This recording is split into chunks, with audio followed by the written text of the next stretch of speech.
I found this Airbnb listing for $30 a night right off of 8 Mile Road in Detroit. And I was like, all right, the photos look good. I'm going to go do that one.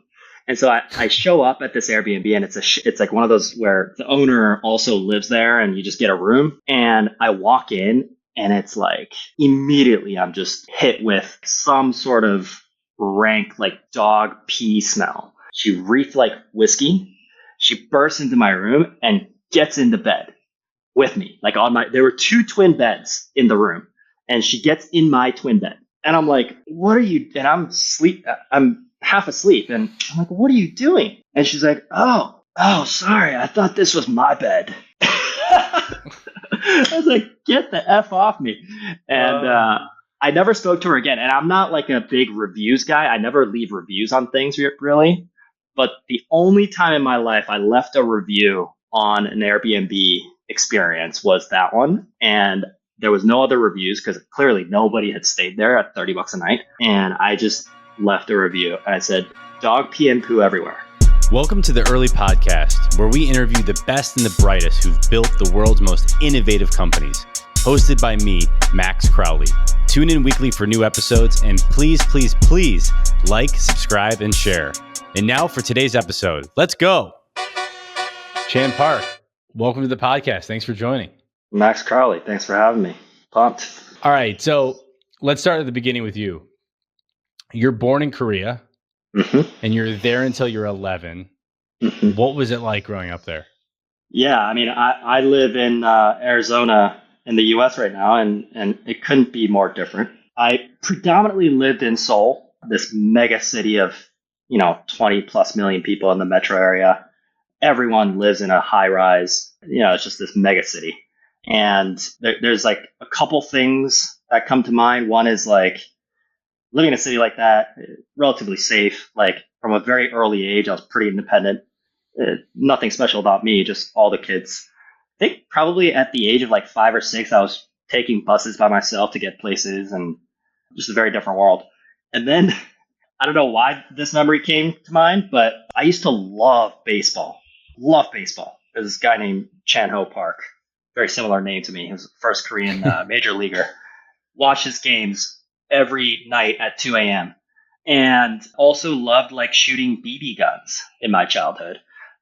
Neither of which, like baseball or BB guns, I haven't touched probably since I left Korea. But those are some things that come to mind. And then, as a kid growing up, like studying, super important, right? Like, here in the US, probably, 3rd, 4th grader, like doesn't worry too much about their grades. There, it's like the only thing that matters.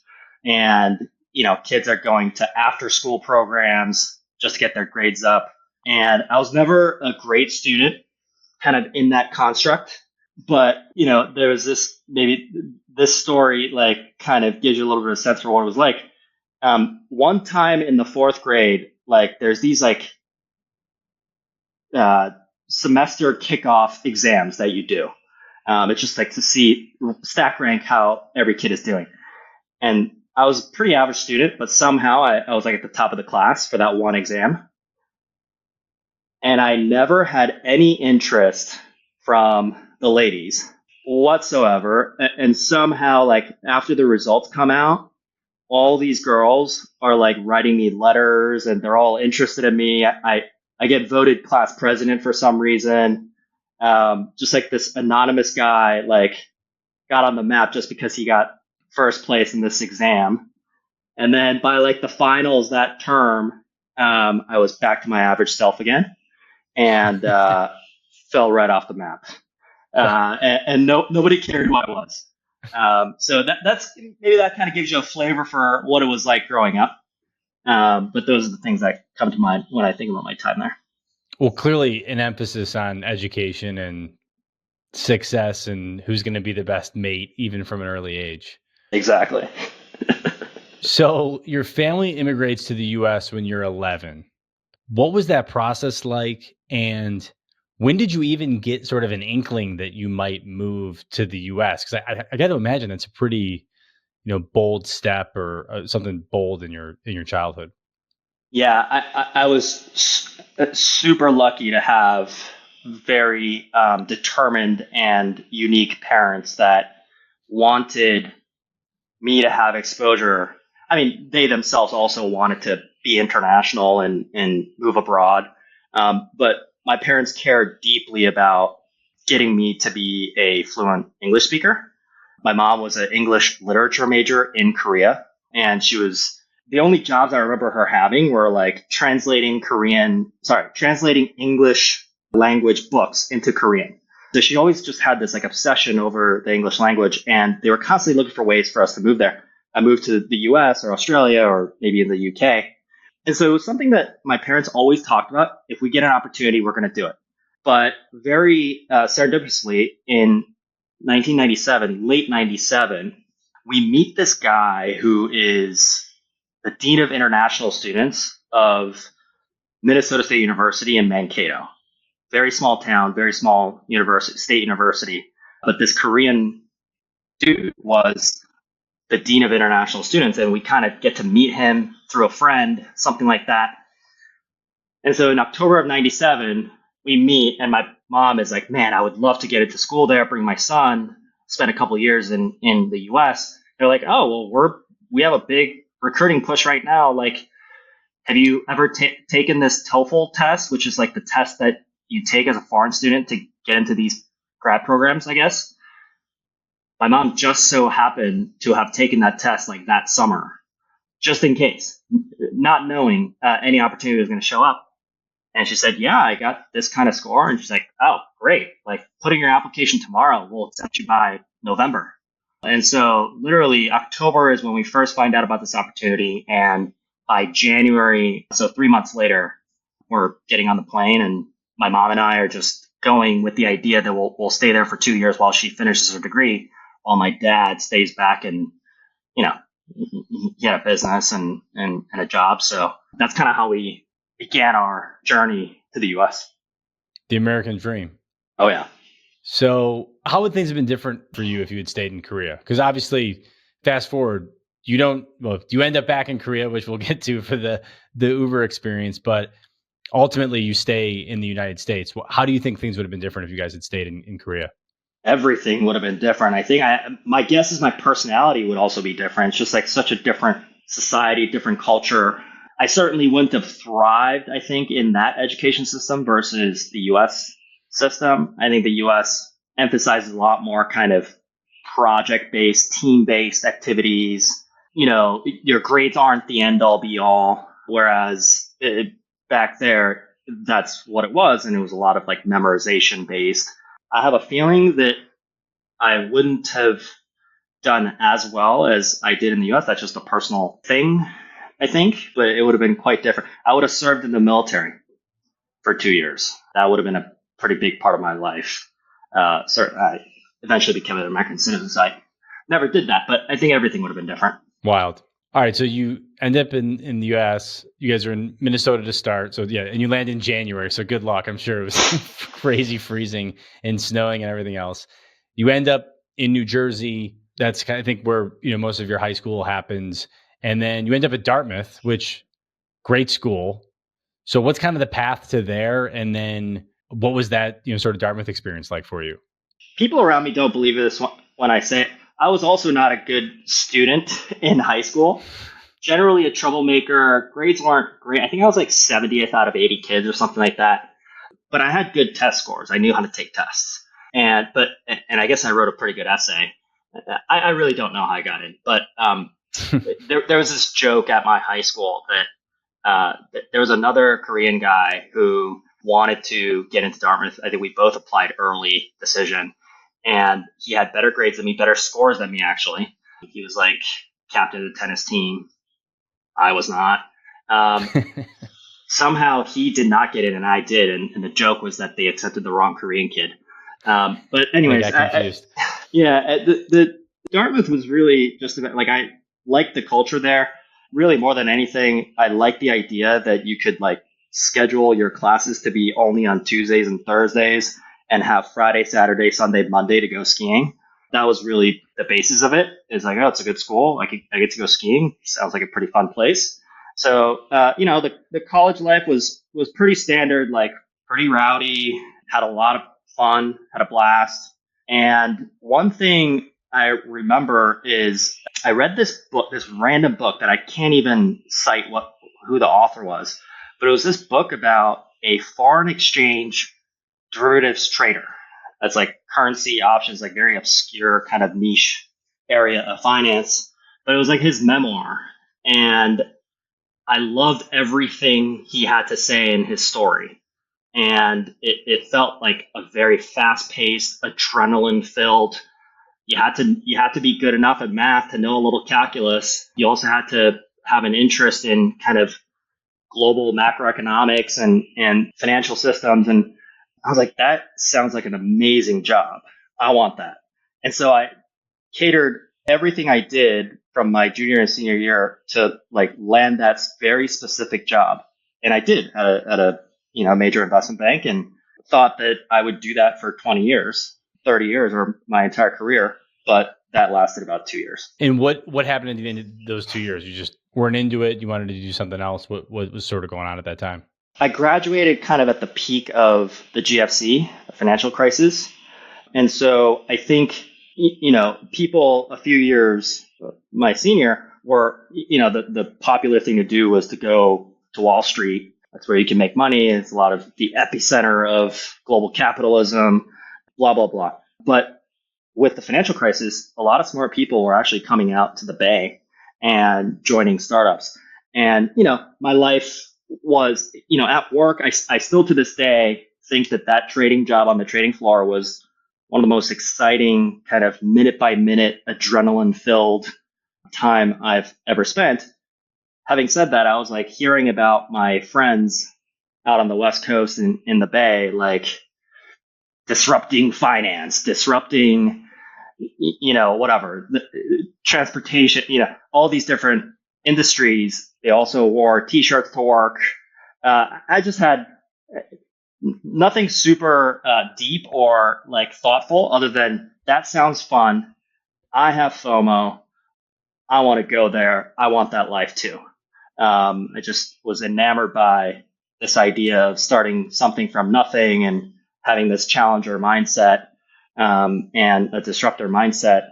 And I just knew I had to be a part of it. And so, I put in my notice. Going back to like my obsession with skiing, I always had this dream of like spending an entire season being a ski bum. And so I put in my notice like right before Christmas, the holidays, and decided to spend a winter season in Utah to go skiing. But I knew that, after that was done, I was going to San Francisco. So you get to San Francisco, you get in the process with Uber. What sort of happens next? And what's that process with Uber like? So it took me a year or two before I finally got into a startup that I liked, which was Uber. I took like a consulting job. It turns out like if all you know how to do is trade options, and that's a very niche thing, like you're probably not going to be that valuable to any given startup. So took a consulting job that would give me some basic business skills and really how to, learn how to put a PowerPoint deck together, essentially, and use Excel. But I was just buying my time. I was like, okay, this is going to pay the bills. It might take me a year or two, but I'm going to find an exciting startup to join, and I'm going to learn from the ground up. And so that was kind of the plan. And, I think probably like 4 or 5 months before I ended up joining Uber, late 2012, I had experienced Uber for the first time, which was, in San Francisco, everyone knows that was their pre-Uber days. Incredibly tough to get a taxi and a ride around town. Yep. You call, they never show up, and somebody just like pulled up this app and was like, yeah, we could just use Uber, and these black cars show up in like 3-4 minutes. It's freaking magic. And I didn't like immediately say I was going to go work there, but I think a couple months later, I can't remember exactly, but I think I like cold outreached a Dartmouth alum that worked at Uber, Ilya. Okay. And we had like a Starbucks coffee, and I was like, hey, like this sounds like an awesome company. Like I want to join. Like can I throw my hat in the ring? And he helped me apply, and then went through the process and got in. I do remember because I was talking to a couple different startups at the same time, or at the time, and the Uber interview process, while somewhat rigorous, was incredibly short. They had me take these two tests. One was like this analytics test. The second one was this creative test. And they said, okay, you passed the test, come in for an interview tomorrow. And I go in expecting to spend a couple of hours at least. And it was like literally 15 minutes with Austin, who was running launch at the time, and Ryan Graves. And they asked me like very, really layup questions. They just wanted to know what I like to do on the weekends. They wanted to hear a little bit about my life story. Nothing about like, how would you go about solving X problem or Y problem? And then they just kind of looked at each other 10, 15 minutes later. I remember Travis also walked in and I like shook his hand for a second. But they looked at each other and they said, okay, I think we got what we need. We'll give you a call probably by tomorrow. And I remember walking out thinking like, did I just fuck that up? Like, did I do something wrong? Like, but I'm not sure what I could have done wrong because these questions weren't real. And then I got an offer. And I remember having a little bit of a pause thinking about joining this company. Like, is this how they do their interviews? Like, that was so not rigorous. Like, what does that say about the caliber of the people there? I remember having some of that kind of hesitation, but obviously I joined and it ended up being the best choice I ever made. Now, explain the launch team, because I think this is something in a lot of ways was sort of invented by Austin and Uber, and amazing because we had people like you that we basically deployed into these cities and then countries to launch these markets. I mean, was it, when you got in the interview process, was it always the launch team? What was it only launch? And then explain what launch was exactly. So quick side story. I don't know if Ilya will ever see this. I'm trying to get him on the pod. We'll see. I have a little bit of a gripe with him. I think I've told him this since. So there was a policy at the time that, so there's, if you refer employees, you get like shares and, you get options in the company, you get equity. And those equity grants, looking back on it now, are worth a lot. And I know. but you can't get the equity if it's like your own personal like if you're the hiring manager, right? And Ilya was hiring for like a GM role for Sacramento, and I was like, that sounds like an awesome role. I didn't know about the launcher role yet, and I'll explain what the launcher is to your question. But I want that role because Sacramento is right between San Francisco and Lake Tahoe, and they said you could like live in San Francisco, you could like commute. And I'm like, oh man, if I did that job, I could drive up to Sacramento once in a while for work, maybe on like a Friday, and then just shoot up to Tahoe to go skiing for the weekend. Like that's kind of the extent of which you love skiing, huh? Yeah, I mean, I was making a lot of poor life decisions, maybe just based on how I can maximize to mountains. Yeah, exactly. Now I live in the desert in Arizona, so I was like, I want that job, like. And I learned that Ilya kept pushing me to, it's like, oh, we might hire someone from within, which ended up being Bennett Hauser. But there's this launch role. You get to travel the world, and this is a great way to get in the door at the company, like exciting times on expansion. He's like selling me on this, and you should talk to Austin. And I was like, but I want that Sacramento job. Okay, like launch, that sounds cool. Like I'll do that too. And so I ended up, going down the launch, hiring. And he made like, $500,000 off that decision. So, well, I can't say how much he may or may not have made, but I think I at least deserve like, a nice steak dinner or something like that, which I never got. For sure. A steak dinner for a referral. All right. So what's the launch team? It's exactly what it sounds like. And the way we pitched it to people, and it sounded so sexy to me, was like, it's like SEAL Team 6. You get to drop in with a small team, often by yourself, and you're figuring out everything to go from nothing to something. And that is figuring out where your supply and your drivers are going to come from, figuring out regulatory, figuring out initial demand, recruiting a team, until that team is hired, managing the P&L. Like, you are a jack of all trades. You will do anything and everything that is necessary to get this thing off the ground.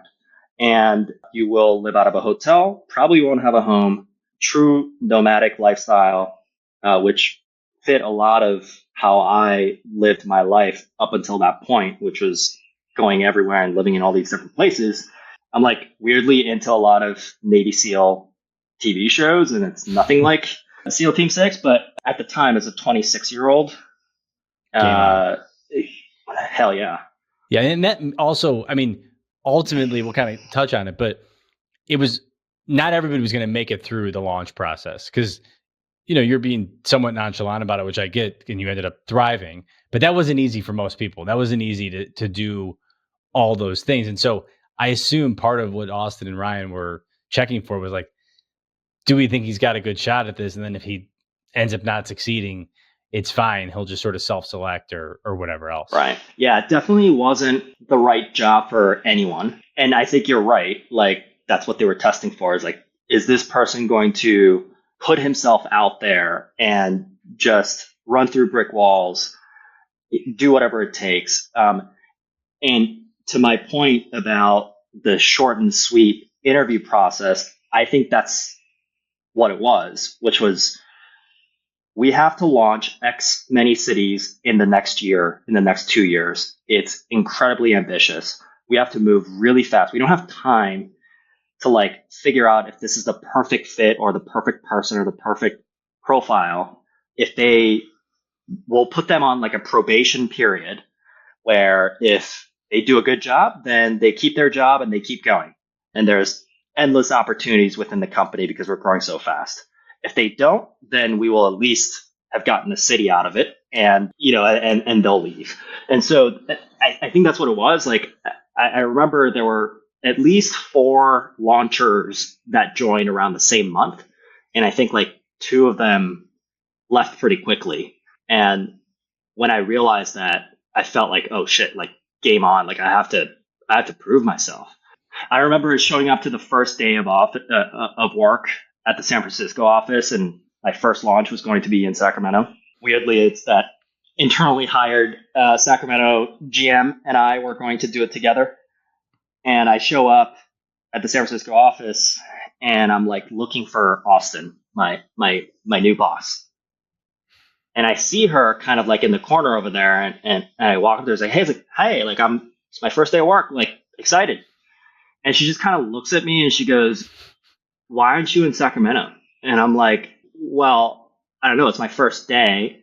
I don't even have a computer yet. You want me to go to Sacramento? She's like, yeah, go to Sacramento. Go get a computer over there. Go to Sacramento. And I'm like, okay, so how do I you want me to rent a car? Like, how do I do expenses? And she's like, what? Yeah, just rent the car. We'll figure it out later. Get to Sacramento and call me. And so then I started looking up the nearest rental car company office and rented a car, and I was on my way. But I just remember thinking, it's like, wow, like I gotta nail it nail this launch. Otherwise I might not have a job in two weeks or 2 months. Seriously, dead on arrival. All right. So you launched Sacramento, you launched Detroit. What, obviously amazing anecdote of Austin, and she's the best. What else from the first couple of months stands out? At this point, I don't know exactly. There's probably 13 or 14 US cities that are already launched. And so when it comes to there were some state by state, city by city kind of nuances when it comes to regulatory, when it comes to your initial supply base. But for the most part, the playbook of launching a US city is, let's just call it 80, 90% set. And then the last 10%, 20%, if there's kind of incremental or really creative ideas that you can contribute to the launch playbook, that was the job. And so I'm kind of looking and going okay, I'm basically managing this Asana checklist of things to do. So my detail has to be good. I got to go and cold call all these like limo companies that are going to be our first kind of driving partners. And at some point, I have to figure out like getting them on board and filling them with butts and seats. But I really thought of like my way of proving myself as I'm just going to do these launches in the fastest time possible. I didn't have like creative ideas on how to make the playbook that much better. I was like, okay, what is the record time that a city's been launched at? And I think at the time it was like 4 weeks. And I said, okay, I'm going to do it in 3 then. And Austin liked hearing that. And so I was like, okay, like I signed up for 3 weeks. I got to launch these things in 3 weeks. And that's all I was focused on, which was nothing fancier than just like working more, working later into the night and sleeping less. There wasn't any like, oh, here's like a clever trick that shortened, this part of the playbook from 5 days to 2 days. It was just working more. But I took it a little bit to the extreme where it was like, okay, not only am I going to do this in the fastest time possible, but I'm going to do it like way under budget. And it's like, what's like all the budget for the launch party? What's the budget for like my hotel or Airbnb, like lodging? And the hotel budget was like $150 a night or something like that. This is 2012, 2013. So it's like 10 years of inflation ago, but it was $150. And I found this like random Airbnb listing for $30 a night. Oof. On like right off of 8 Mile Road in Detroit. Oof. And I was like, all right, the photos look good. I'm going to go do that one. And so I show up at this Airbnb, and it's like one of those where the owner also lives there and you just get a room. And I walk in, and it's like immediately I'm just hit with like some sort of rank like dog pee smell. And it's basically this woman who doesn't have, it like has 2 dogs, 2 little dogs. Dogs never leave the house, and they pee on the pee pad everywhere. And I'm like, oh, this is tough. There's no shampoo in the bath. And so I'm like, you know what? I'm working until 2 a.m. and getting out the door by 6 a.m. every day. Like, I'm just going to sleep here. Doesn't matter. I'll just deal with it. And one day I come home and after, like 20 hours of working or whatever, and there's like 2 pieces of dog turd on my bed. And that was just like the end of it. But like there was some romance in that of like, all right, I'm just like, this is like my life now. And I'm on the road and interesting experiences. All I got to do is do a good job, not mess anything up, and do this launch in the fastest time possible and get out of there. And so I think the 3-week launch was what like kind of got me on the map with Austin. And, after that, at that point, we were making this big international push. And so I was just waiting for Austin to say, you can go abroad now. And, I was having my one-on-one with her. She's like, yeah, I'm thinking I need to look for someone to like go to Asia. And I'm like, well, I'll go to, I'm from Asia, man. Like, let me get out there. Yep. And she's like, oh, okay, if you want to go, yeah, you can go. So, bro, did you stay in that bed that night with the dog shit in the bed, or what did you do? Yeah, there's actually one last part that I omitted. So, there's this dog poop. I get it off the bed. Oh my God. And I'm like, tomorrow I'm out. Like, as soon as I wake up, I'm packing up. I got to sleep right now because it's 3 a.m. And I get in bed. I'm like under the covers and passed out. Maybe an hour later, the Airbnb host burst into my room. That's all I said. And that's the only thing you've reviewed ever in your life. Well, I've probably reviewed a few other things, but like Airbnb wise, that was probably the only, yeah. All right. So, and by the way, I mean, I think it obviously you very clearly articulated it, but the early days of Uber were scrappy. We were lean. We weren't spending money. I mean, everything was about speed and efficiency, and it cascaded down to even where a launcher is going to stay. So now Austin says Asia. You are Korean. If I'm saying this correctly, it's kind of hilarious and so fitting for Uber. So now that just becomes the place. Let's go launch because we have someone who speaks Korean. It doesn't sound like there was much more of a process to where to send you. That's kind of it. And I think the mantra and the mindset was Uber's got to be everywhere. And, people ask me, even to this day, it's like, oh, like, can we talk about how you think about kind of criteria for markets and expansion and, what are the right conditions, And I'm like, honestly, it wasn't that much more than like looking at population size and maybe some income levels, but that didn't even matter either because we ended up going to some really low average fare areas.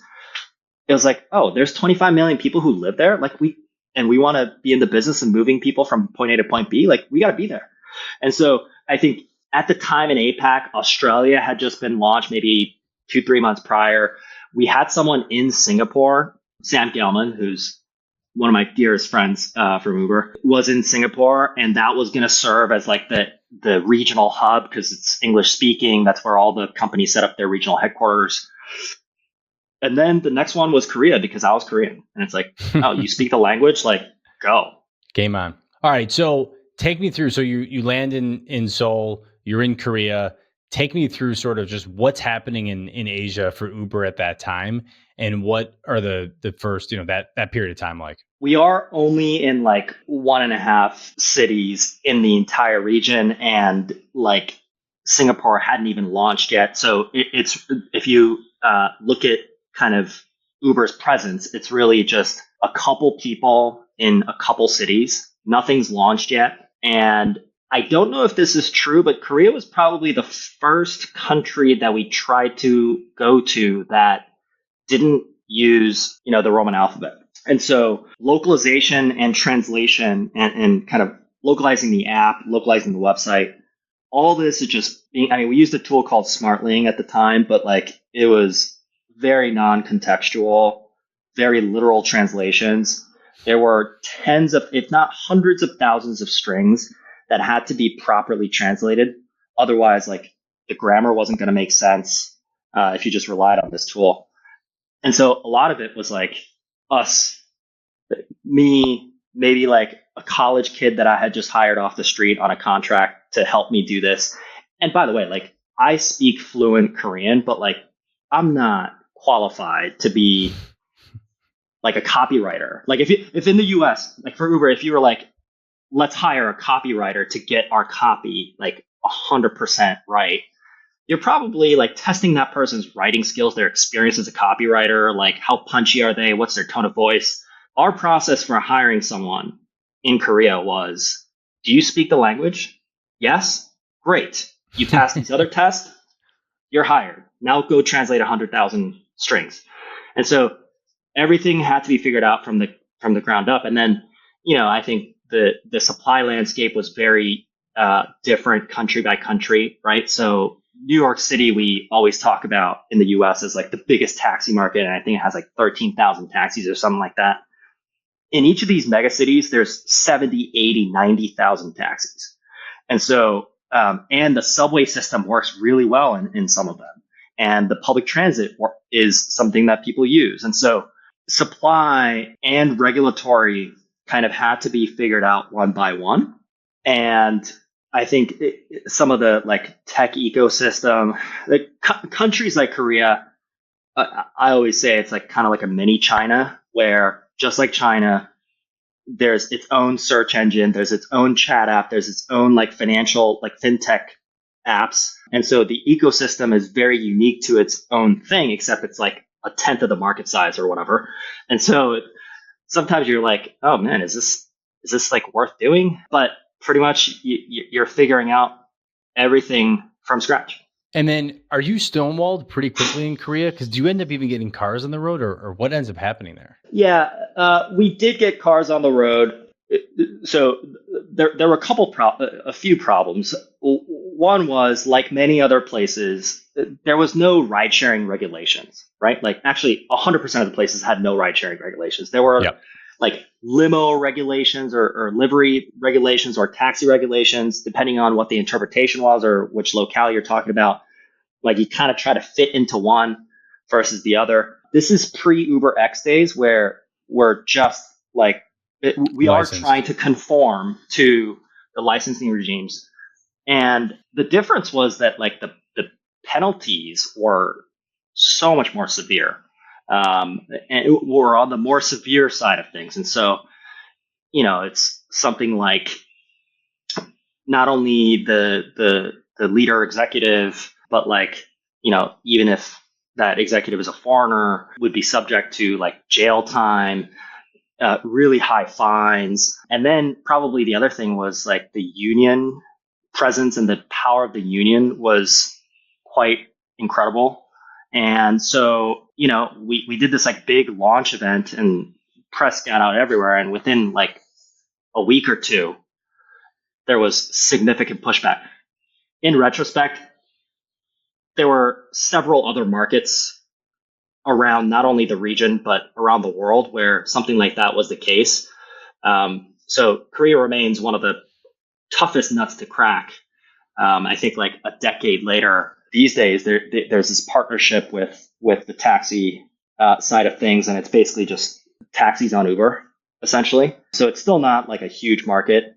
I believe I'm not there anymore, so I can't quite say. But last time I was there, which was a year ago or less than a year ago, it was still like this fledgling kind of small thing. I think there's some cultural aspects of it too, where Western tech companies, in the case of Korea and in some of the other countries as well, don't do very well, whether it's because of government, whether it's because of product and consumer attitude towards Western tech companies. Very hard to crack. You're in Korea to start to launch there. And one of the things I'm kind of centering the podcast around is what's sort of your most consequential year? I think for you, it sounds like it's sort of the next stage, which is now your scope starts to expand. You've obviously now really shown yourself to be a leader in the company, someone that can get shit done, make things happen quickly. You've now flown to a country and gotten things going there. Your role expands. You start to work on other markets as well. What does all that look like? And what's kind of the next stage of growth in Asia? Yeah, so we finally hired a GM in Korea to take over. I sort of take on the expansion and launch team that's going to all these new markets outside of China.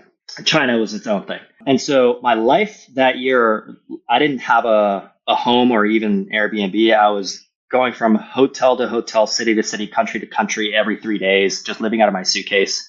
I think I had like probably some suits and some bags and stuff scattered in different offices around the region.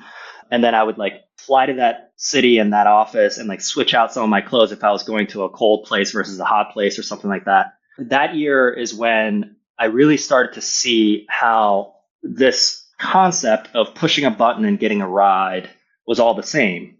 But we really had to figure out market by market what variation was going to work. And that isn't just about kind of the UI and the app, but what kind of supply, how we were going to, if a given market was incredibly supply constrained for different reasons that I can go into, what creative solutions do we have that we maybe as a company never tried before? So that's when I really started to kind of not only work that muscle of finding product market fit in different places, but really got to watch how people like leaders like Travis thought about solving hard challenges and not saying no to problems and not being overwhelmed by what seems insurmountable. I remember one of the employees saying something like, "Oh, Vietnam, that's never going to work. 3G isn't a thing there yet." So this is like back in the days of like 3G was like the gold standard. It's like 3G is not there yet. It's mostly motorbikes. like cars move at terrible slow speeds. We're not going to be able to do 3 minute ETAs there. Like the income levels and the average fares you can expect out of that is never going to be profitable. Like, all these kind of challenges, and the normal playbook is not going to work in some of these countries. Right. And one by one, we started to kind of either tackle those challenges slowly but surely, or started to see these markets work.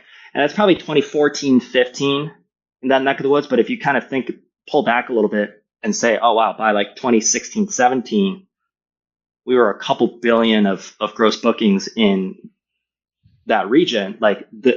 And these aren't like $15, $20 a fare type of thing. These are like $1 a fare, $2 a fare.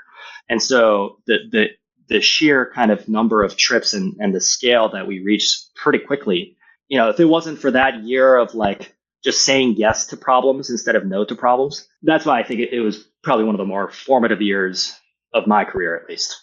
And what places are we talking about? I mean, Jakarta, Vietnam.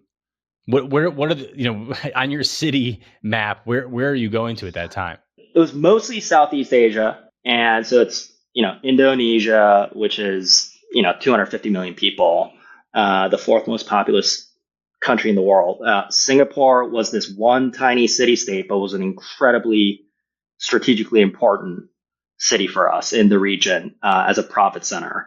The Philippines, another 100 million, Vietnam, another 100 million, Thailand, Malaysia. And then we launched a couple other countries in the region in 2016, but those were kind of the main places.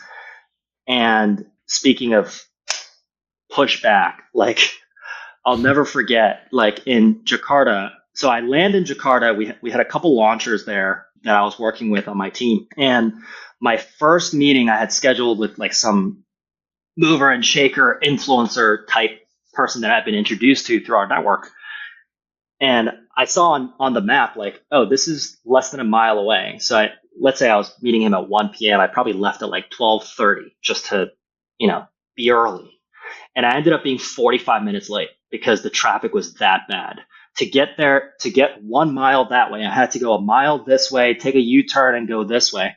And that whole journey took over an hour and a half. And I'm thinking, man, this is one of those times where it's like 5-minute ETA here. It's going to take a shit ton of cars. Like it's going to be so hard. Anyways, we finally, like a couple months later, we go through the launch process. We get like 12 cars on the road, do a big press event. Like I said, I'm like, okay, this launch is over. I've been meaning to go back to headquarters, like for some meetings. I'm going to go do that. And so I get on a flight, maybe like two or 3 days after launch. I get on a flight and I go to San Francisco. And I had just been on a plane for like 15 hours, maybe 20 hours, super jet lagged. And I figured I'd just go into the office. And I go into the office and the elevator door opens and there's Travis. And he sees me and he goes, dude, what's happening in Jakarta? And I'm like, I don't know what you're talking about. And I guess what happened was while I was in the air, there was this like 5 or 10,000 driver protest about this Uber operation that literally nobody in the public knew, but like we had like 10 cars on the road.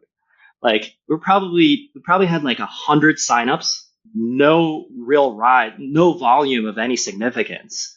Imagine like the Fifth Avenue equivalent in this like city of Jakarta of 25 million people, blocked by thousands of drivers protesting the presence of Uber. And so I'm kind of like learning all this in real time. And Travis is like, have we done a rider email? And what he means by that is the playbook at the time is like when you get pushback from taxis or government, it's like you rile up the support of your riders who love your you, constituents, your users who love you, to write letters to their politicians or regulators or whomever. And I'm like, Travis, we got 100 signups. We got like maybe 20 people who have ridden Uber ever.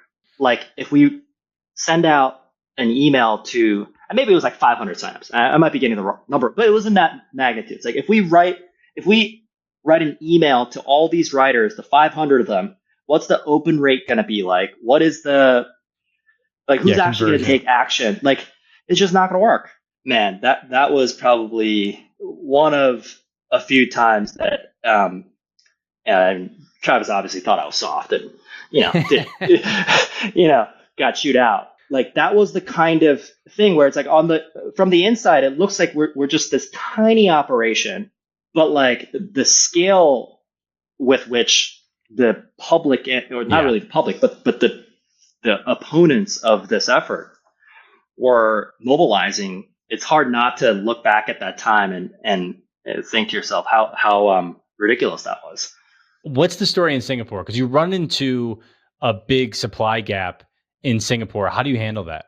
Yeah, so a quick analysis that we used to do was like, what is the percentage of like an average driver's earning that is required to purchase a vehicle to drive on Uber, right? So in the US, it's like, let's say a driver could earn anywhere from, whatever, $50,000 that, that you could probably buy a car for 20, 30,000, at least back then. So you're talking about sub 100%. In a place like Singapore, which is, in places like Vietnam, that number is like 20x, right? 20 times your annual earnings is the price of a car, and it has to do with government policy and like tariffs and things like that.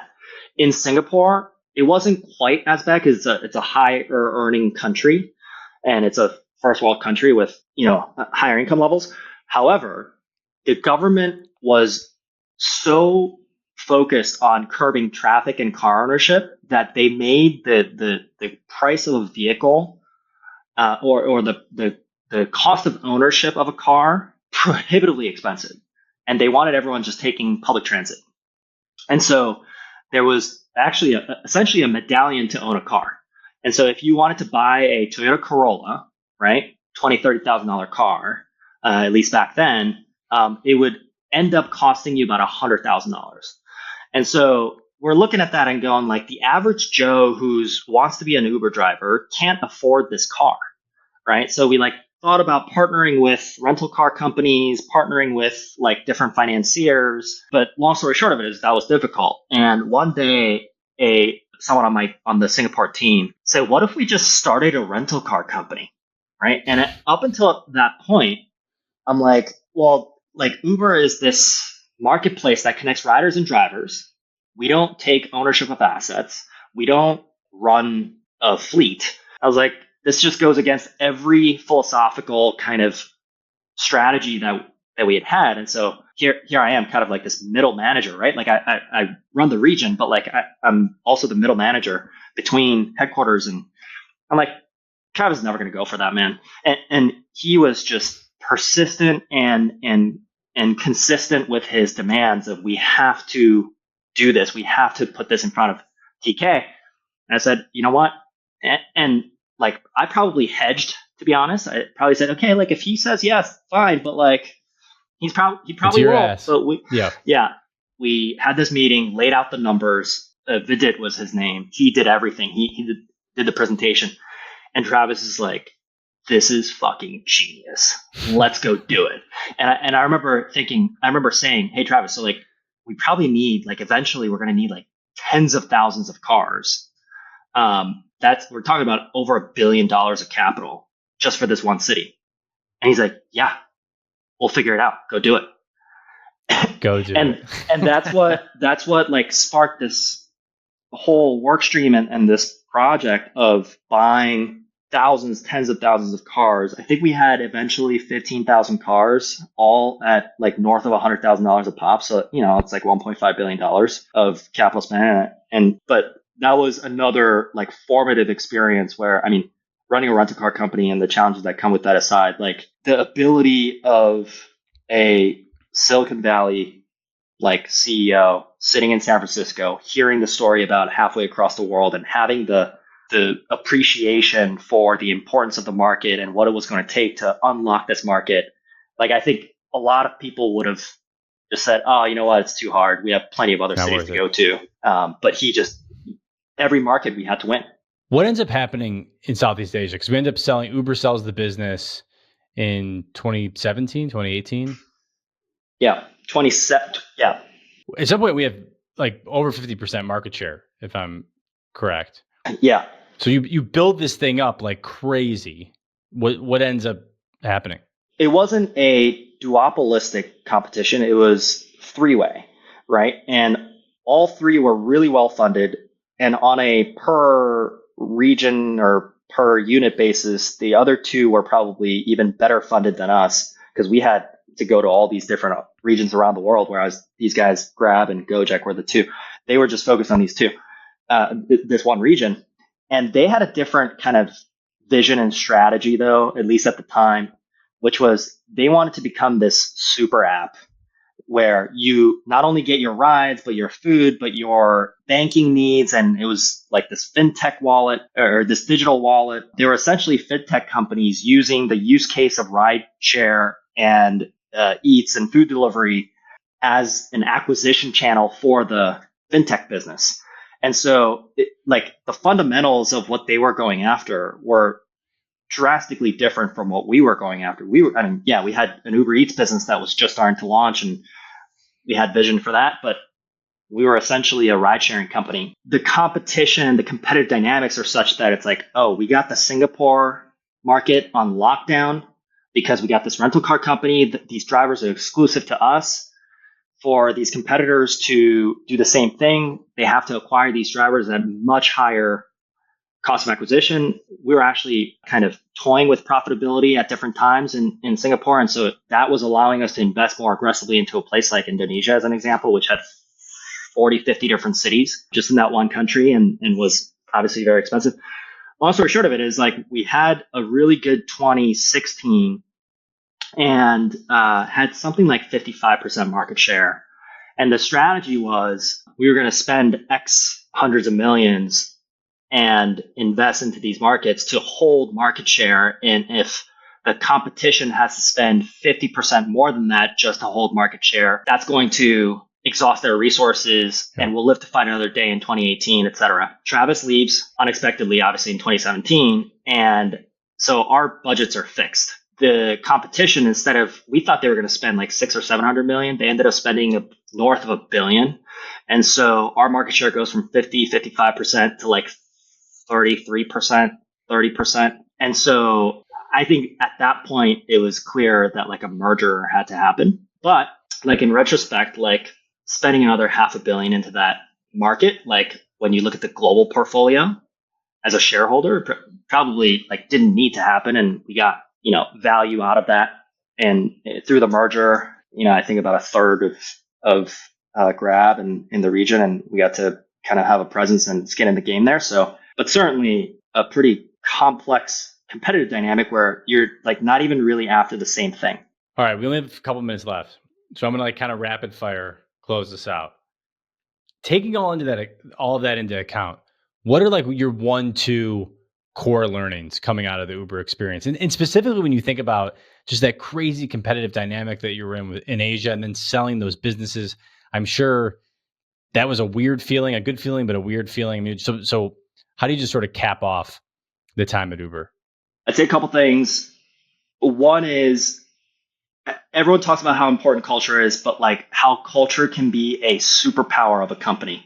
I think through interview processes and whatnot, you can like try to filter for values and filter for behavioral, how is this person going to react to certain situations and et cetera. But like, I actually think that the power of Uber, at least in those early days, was the culture was so consistent, no matter where you went in the company, whatever org, whatever country, whatever region, that if you joined that company, if you joined Uber at that time, you are going to instill yourself into that culture and buy into it. And I think that magnetic force, like if you can build it as a company builder, like that is the holy grail. Like how it's incredibly hard to do, but I just saw the power of it. So that's a key takeaway. And then, some of the stories that I shared, which is just like, I call it the Uber everywhere kind of mantra or the mindset, but just like this notion of, yeah, it sounds crazy, but we're going to do it and we're going to win all of these markets and go into all these places. Yeah, even if the fundamentals don't look great or whatever, it's just like there's benefit to just doing it and going for it. Then if you need to pare a few back, like fine. No shot on goal, you never get to find out. And so, those are some things that come to mind. All right, so we'll do. This is like impossible to answer in a minute, but you end up leaving Uber. You start a company. It goes well. Run into some issues. Obviously, the business ends up shutting down. What's just your quick advice for someone as you think about navigating careers and the success, but the ups and downs at Uber too, and then the ups and downs of being an entrepreneur? What sort of advice do you have to give to someone who thinks about either getting into a startup or starting a company? It's probably nothing tactical. I would say be ready to accept the consequences, good or bad, and don't be surprised if it's hard to accept the consequences. And when I say consequences, I don't mean just like succeeding or failing. It's just like the ups and downs. Like it makes sense theoretically, it makes sense in the abstract, and you can kind of even envision it. But like when you go through the hyper growth or having to do layoffs or unfortunately if you end up having to shut or wind things down because the founder role is so unique, you don't really get to feel it until you do it. And even as someone who thought he understood what that all meant, to actually go through it is like it's an incredible test of emotional regulation and emotional kind of journey. I think you just have to embrace that as a fact. And without getting into all the details, that's probably the best I could articulate it. Push through. All right. Last thing, fun one, super quick. What's a piece of content that you've consumed lately that you want to share with us? I have a very random one. It's not a book or blog or whatever. I'm sure smarter people than I can point people to better things. I recently have been very interested in like how government works, and obviously the polarization of politics has frustrated me as much as anyone. And I stumbled upon this like methodology of how to evaluate Congress members on their willingness to collaborate with the other side of the aisle.